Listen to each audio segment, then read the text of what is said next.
Hello everyone, welcome back my new vlog. জানি ভিডিওটা দিতে একটু দেরি হয়ে গেছে, বাট এই ভিডিওটা হচ্ছে আমার নিজের বার্থডে, মানে 9th জুলাই। তো 9th জুলাইতে হয়তো আমার বার্থডে, এবং জানো তো আমার বার্থডেটা যখন হয়েছিল, মা আমাকে বলেছিল যে যেদিন আমি জন্মেছিলাম সেদিনকে বিপত্তারিণী পুজো আর রথযাত্রা, মানে উল্টো রথযাত্রা দুটোই ছিল।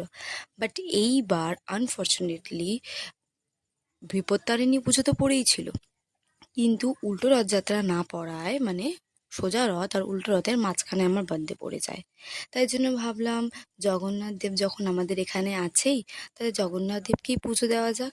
তাই জগন্নাথ দেবকে পুজো দিয়ে তারপর বাড়ি এলাম। বাড়ি এসে মা আমার জন্য 5 রকমের ভাজা, ডাল, তারপর কাতলা মাছের ঝোল, ভাত সব রান্না করেছিল। সেইগুলো খেয়ে দিয়ে কলেজের জন্য বেরিয়ে গেলাম।